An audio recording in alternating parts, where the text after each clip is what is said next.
여러분 안녕하십니까? 7월 5일 사사건건입니다. 정주식 평론가와 주요 뉴스부터 전해드리겠습니다. 자, 안녕하세요. 안녕하세요. 네, 첫 번째 주제 뭔가요? 외환위기 이후 최고치. 네, 물가 정말 엄청나게 오릅니다. 그렇습니다. 6월 소비자 물가가 지난해 같은 기간보다 6% 상승을 했는데요. 네. 6%대 소비자 물가 상승은 외환위기를 겪었던 98년 11월 이후 무려 23년 7개월 만에 가장 높은 수치입니다. 네, 6%대 물가 상승은 2000년대 들어서 그러니까 처음인 거예요.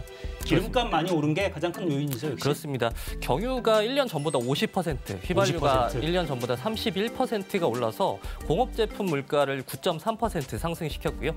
이 같은 국제 에너지 가격 상승세의 영향으로 축산물과 내수 서비스 부문 물가도 함께 오르고 있는데요. 돼지고기가 18%, 수입 쇠고기가 27% 오르면서 전체 축산물 물가가 10% 올랐고요. 이 생활 물가 지수라는 게 있습니다. 그래서 서민들의 구입 빈도 그리고 지출 비중이 높은 품목들로 구성돼서 체감 물가가 어느 정도 올랐나를 확인할 수 있는 지표인데 이 지표가 지난해 같은 달 대비 7.4% 상승하면서 역시 98년 11월 이후 가장 높은 수치를 기록을 했습니다. 네, 2000년대 접어든 이후에 여러모로 가장 높은 물가 상승률입니다. 네. 문제는 시간이 갈수록 상승률이 점점 더 커져요. 맞습니다. 소비자 물가가 지난해 초만 해도 0%대였거든요. 근데 지난해 10월에 3%를 상회하더니 올해 3월에는 4%, 그리고 올해 5월에는 5%를 넘어가더니 한 달 만에 다시 6%대로 진입을 한 겁니다. 네. 그래서 오늘 한국은행 발표에 따르면 고유가 지속 그리고 거리두기 해제에 따른 물가 상승 압력 확대에 따라서 이 소비자 물가 오름세가 당분간 지속될 것이라는 전망이 나왔고요. 또 하반기로 갈수록 이 오름세가 더 커질 것이다라는 지금 전망도 나오고 있습니다. 네, 자, 물가 잡을 방법이 필요한데 역시 기준금리 더 올라갈 가능성이 높아요? 그렇습니다. 금리 인상은 기정사실로 받아들여지는 분위기인데 다만 한국은행이 0.25%포인트만 올릴 것이냐 아니면 한 번에 0.5%포인트를 올릴 것이냐 여기 이제 관심이 모아지고 있습니다. 네, 빅스텝이냐 자이언트 스텝이냐 이게 문제지 인상은 기정사실입니다. 자, 두 번째 주제 뭔가요? 다시 증가세 40일 만에 최다. 네, 자, 코로나 상황도 잡히질 않습니다.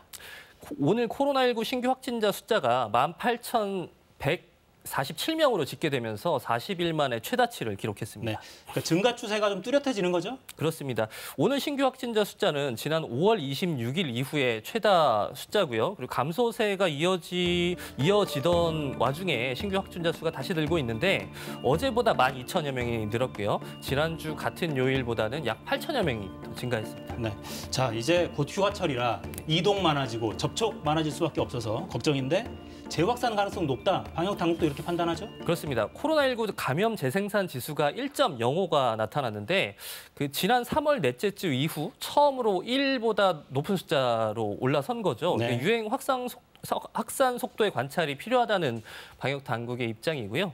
더불어서 방역 당국은 여름철 활동량 증가 그리고 면역 회피가 높은 오미크론 변이 검출률 증가, 시간 경과에 따른 면역력 감소 등의 영향으로 좀 면밀히 관찰을 해야 되는 상황이고 재확산의 가능성도 있다고 판단을 하고 있습니다. 네, 자, 다음 주제 살펴보죠. 범죄 수익 은닉의 징역 2년. 네, 자, 아동 성착취물 사이트 운영자 손정우 재판 나왔죠, 오늘? 맞습니다. 오늘 1심 재판이 나왔는데 징역 2년에 벌금 500만 원을 선고받았습니다. 네, 징역 2년에 벌금 500만 원. 그러니까 미국으로 신병 인도되는 거 막겠다고 친아버지가 직접 제기한 소송이에요, 이게? 맞아요. 이 손정우는 아동 성착취물을 제공한 혐의로 한국에서 1년 6개월을 선고받고 2020년 4월에 만기 출소를 했는데요. 네.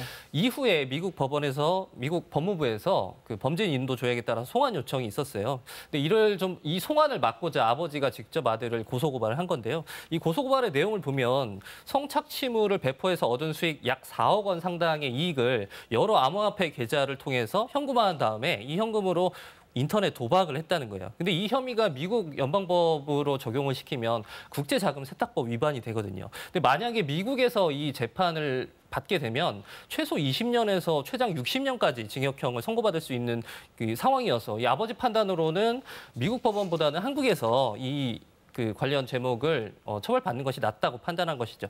2018년 8월에 미국 연방 대배심에서 손정우 씨에 대해서 9개 혐의로 기소를 했거든요. 네. 근데 나머지 혐의들은 이미 한국에서 처벌을 받은 상태이기 때문에 이게 일사부재의 원칙에 따라서 다시 다시 재판을 받을 수 없는 상황인데 이 그 국제자금 세탁법만 이게 아직 한국에서 그 처벌을 받지 않은 상태라 이 아버지가 이번에 이제 처벌받게 하려고 고소를 한 것이죠. 오늘 1심 재판 결과가 나오면서 법정 구속이 됐는데 네. 그러면 미국으로 인도될 가능성은 거의 낮아졌다 이렇게 봐야 되는 거죠? 일사부재의 원칙이기 때문에 한국에서 처벌을 이미 받은 혐의에 대해서는 미국 법원에서 재판을 할 수가 없는 상황인데 한국 검찰이 그 원래 4년, 징역 4년에 벌금 500만 원을 구형했거든요. 그러니까 네. 미국 법원의 어떤 형량과 비교했을 때 왜 아버지가 이런 판단을 했는지 알 수 있는 대목인 것 같습니다. 네. 자, 마지막 주제 살펴보죠. 피로 물든 독립기념일. 네. 미국에서 또 총기 난사 사건이 있었습니다. 네, 시카고 인근 행사장에서 무차별 총격이 발생해서 6명이 사망하고 20여 명의 부상자가 나왔는데 네. 이 부상자 중에도 이 중상자들이 많이 있다 보니까 사망자 수는 더 늘어날 수가 있다고 합니다. 네, 지금 저희가 현지 영상을 좀 보여드리고 있는데, 그러니까 저 도로에서 퍼레이드가 진행되는 와중에 총격 사건이 있었다는 거예요. 맞습니다. 시카고 경찰 당국은 20대 용의자 로버트 크리모를 체포해서 구금 중이고요. 범행에 사용된 것으로 보이는 총기도 인근 상점 옥상에서 입수한 상태인데 총기 구매자가 누구인지 또 이 총기가 어떤 그 흐름으로 용의자에게 전달된 것인지 파악하고 있는 단계라고 합니다. 네.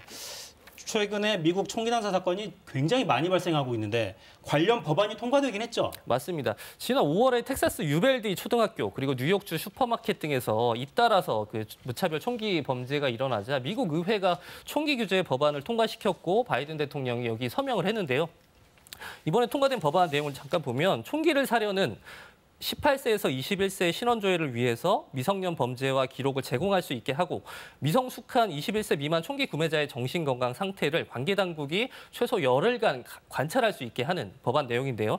이게 미국에서 실질적인 총기 규제 법안이 통과된 게 1993년 돌격소총 금지법 이후 29년 만의 일이라고 합니다. 네, 이렇게 많은 총격 사건이 있는데 규제가 잘 안 돼요.